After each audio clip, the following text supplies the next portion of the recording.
Riverton by this time had changed quite a bit. Um, um, the children really didn't spend a lot of time in the playground or in Riverton. They wanted to be away from Riverton. Um, what I experienced with my son, Guy, um, all of a sudden I noticed that he became very involved with turntables. And he would bring crates home, and he'd have the albums. And then one time he came with a lot of wood, and he was making this humongous speaker.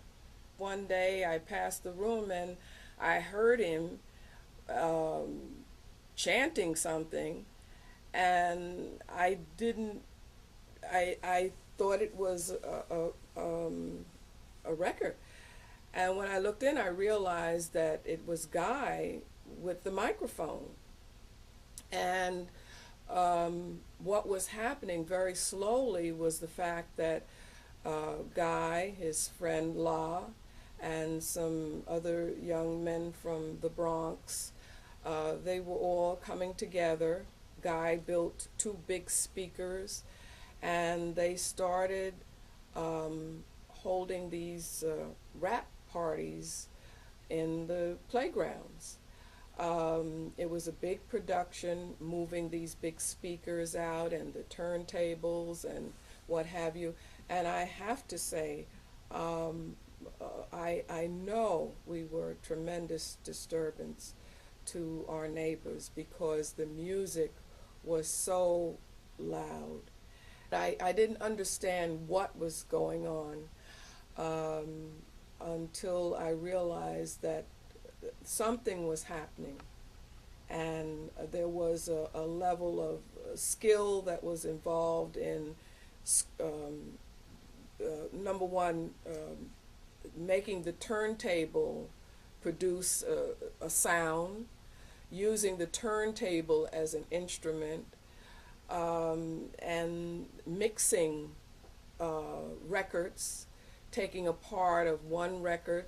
James Brown was very popular, the beats with James Brown, and mixing it to, but at the time, I knew something was different, but I didn't realize the impact that it would have. Unfortunately, the people who started this whole process of rap um, did not get the kind of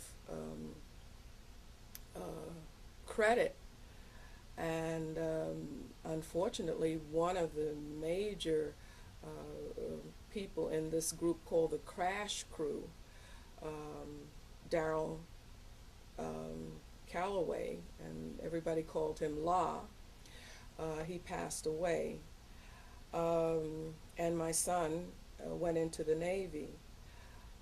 But when I hear the rap music today, I smile because I realize that something was happening in my living room, and I didn't realize the significance and the importance that the significance that this would have on our culture, and to think that now rap is known around the world, and every culture has their group of rap stars. It's really truly amazing. So rap, in a sense, has become almost, or has become like jazz, the ambassador um, um, from the black community and from America to the world. And so I feel very proud of the fact that my son had a small part in it. I have to apologize now after all of these years to my neighbors who were disturbed by this loud noise and